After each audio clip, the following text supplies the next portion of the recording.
I also want to talk a little bit about Nebraska before I get into the meat of this thing here. Do you realize Nebraska is 3-0? Do you realize that the last time that Nebraska was 3-0, they started the season 7-0 and achieved a ranking of number 7 in the country? That was 2016. And now on Friday night, they got a really cool, surprising ranked matchup against an undefeated Illinois. So that's number 22 Nebraska hosting number 24 Illinois. Shout out to the state of Illinois who got directional Illinois and actual Illinois in the same ranking. Very cool. It's also going to be the first matchup that Nebraska's had playing another AP ranked team since they played Ohio State November 5th, 2016. Tell you how that one went. Not good. Not good, Bob. Not good. Not great, Bob. Not great. 62-3 they lost to Ohio State in that game. I don't know that it's going to be 62, but it would not shock me to find out that Nebraska gets to be bowl eligible in time to get beat like a drum by Ohio State. I don't know. What I saw against Northern Iowa, it looked good in the past game, right? Like, it felt like in the first half, Dylan Raiola could do anything he wanted. He could really service the ball anywhere he wanted to go. And his interception that he threw was an actual interception.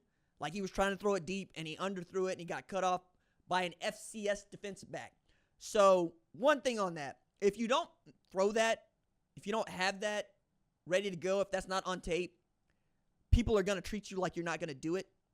So, they're probably going to come after you when they shouldn't, and you might get got. The other thing to take from this is Northern Iowa is an FCS team. Is it a good FCS team? Sure. But it's an FCS team. And when I say that, I mean to say you got 85 scholarship players and you're Nebraska. They've got 63 scholarship players and they are directional Iowa. Okay? Northern Iowa should not be in a ball game with Nebraska. That said, Northern Iowa held the football for 38 to 60 minutes. Meaning that Tony White's defense could not get off the field, at least in the second half, when it wanted to get off the field. That is something that you need to be paying attention to. But Matt Rhule in year 2 is starting to feel like prophecy. Is starting to feel like we got to treat him in year 2 wherever he's going, like Lisan El Gaib, like the Muad'Dib. We gotta start talking about that. It's coming. The one is coming. You know, the dude that could unite the houses, he on his way to bring Nebraska back to where it's supposed to be. And not for nothing, they ranked. And, you know, the thing about being 3-0 this year is the second straight year for which Nebraska's got off to a really great start. And second straight year that they've had a 3-game winning streak with Matt Rhule. The man knows from coaching ball. He absolutely does.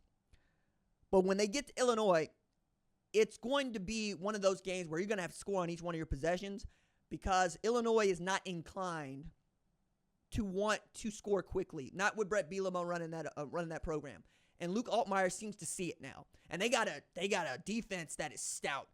Realize that Illinois has 9 takeaways as a defense so far this season. And they had 4 in the first 2 games each. They had 4 against Kansas. Okay? Kansas, making a habit of giving the ball to people, but the point is the same.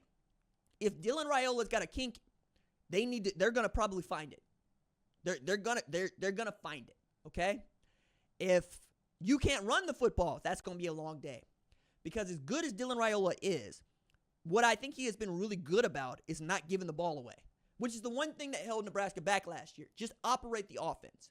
You don't need to be the guy that's going to be going and throwing for 1,000,000 yards, but that's also been the knock on him in high school was that he's checked down Charlie.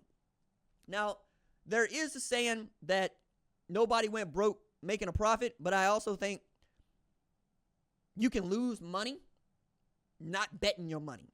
Okay? So if you are the kind of person that is investing in blue chip stocks, cool. Over time, you're going to make a profit. But if you are the person that caught NVIDIA 5 years ago, you are a multimillionaire right now. And Dylan Raiola ain't got that. Dylan Raiola ain't that dude. He's going to be the dude that over time, you're going to see it stack up. It's going to be great. But when it came time to take a shot to maybe put the game away, that's not going to be him. That's not what I've seen so far. If Nebraska gets into that situation, so be it. because Nebraska's on its way back and they're trying to find out who they are and what they're capable of. But I would not be shocked to find out they get into a spot and they would rather not him throw the game away than go win it. Okay? Because you got a true freshman at quarterback. I didn't understand that. It ain't like Kentucky being down 1, choosing to punt to Georgia, which just felt like giving up, man. Felt so much like giving up. Okay. We got to talk about Colorado because Colorado did what we expected them to do, and Colorado is rounding out to be the team that we think it is. They are a team that when Shedeur Sanders is on and the offensive line can block, they're capable of anything. Okay? They put up 28 against Colorado State. It was also the first time that Colorado State had hosted that game since 1996. It was also the first time that Fort Collins had ever seen a sellout. I wonder why that was. So you had two things going against you on this one. The first thing you had going against you was Colorado State's star players, Braden Fowler Nicolosi and Torrey Horton, were talking noise. Okay? The quote that was heard around was, "We'll see how many Instagram followers that wins them. We'll see what they look like when they come to see us." Torrey Horton had a good one going, "We should have murdered those boys last year. It was double OT, dog. It's double OT, and Travis Hunter was out for half the game." Okay? But here came Travis Hunter, who was already staring down the Rams faithful going, "Nah, I'm about to give it to y'all. Y'all done messed up. Y'all done made me mad." Okay? That man had 13 catches for 100 yards, 2 TDs, and a pick. But going into halftime, Braden Fowler Nicolosi did it to himself. He looked at Travis Hunter and he said, "Travis, you too small." And leave it to Prime, one of the greatest athletes to walk this earth, to say, "Why would you do that? That's Travis Hunter. Why would you poke him? What good is going to come from you, quarterback, poking him, what might be the best defensive back in football? Why would you do that?" And what did Travis do? He picked him off. And then he spun that mug, and they was warming themselves by the fire.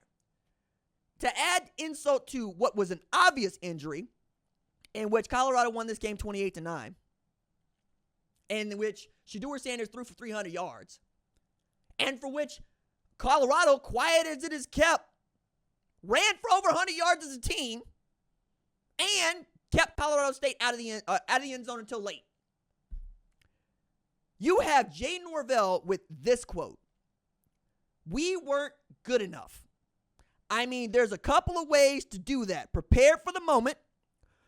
Either get players better or replace players. It's that simple. Same Jay Norvell talking about replacing players is the one that was telling us with a straight face that Braden Fowler Nicolosi and Torrey Horton were getting out for $600,000 to transfer and was lauding them for their decision to stay.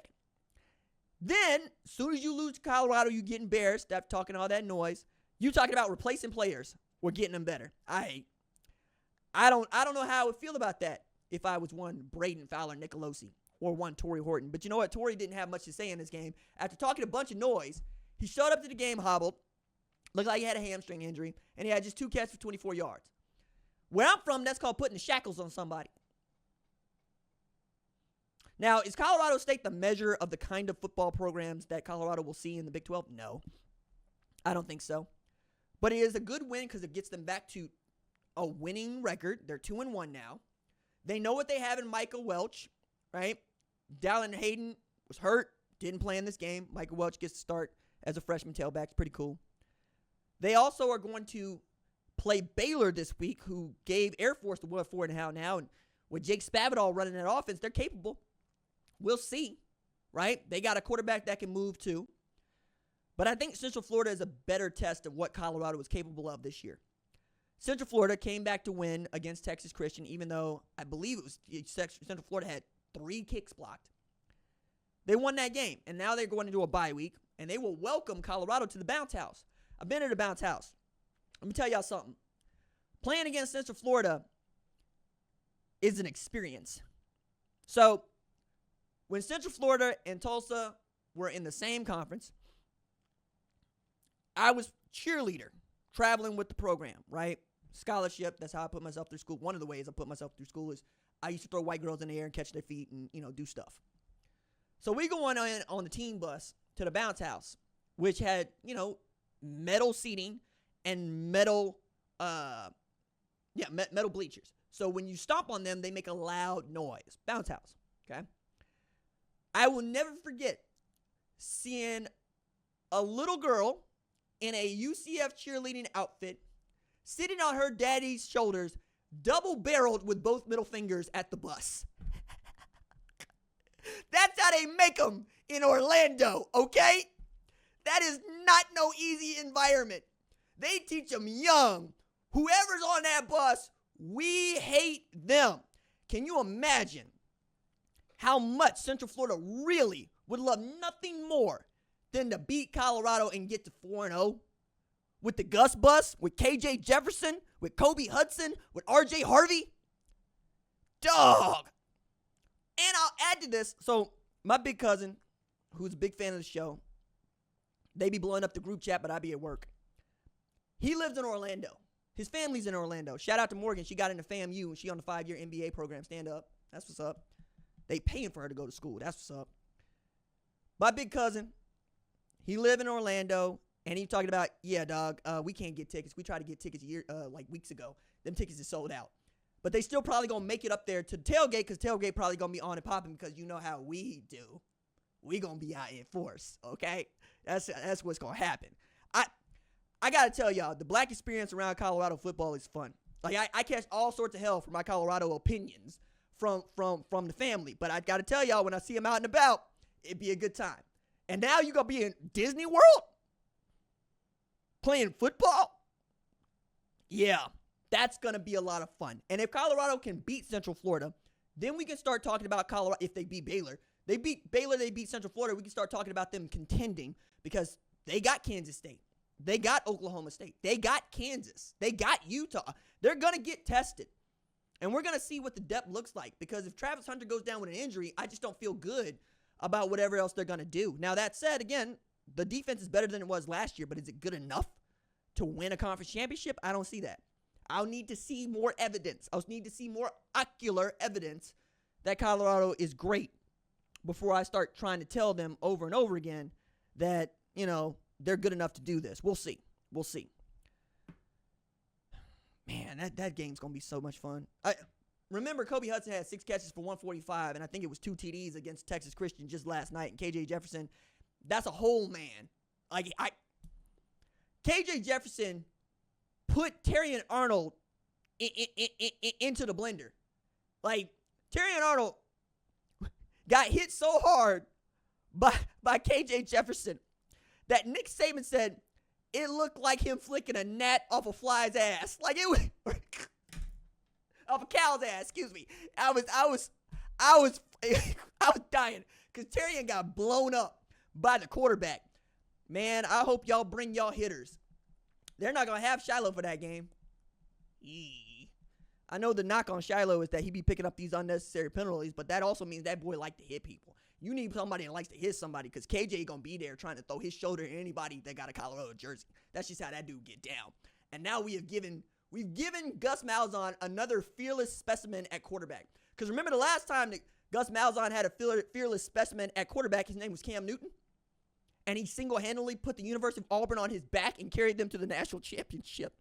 I love Gus Malzahn when he got a quarterback that ain't afraid of nobody. You know what I'm saying? Just want to get into everybody's behind everywhere he goes.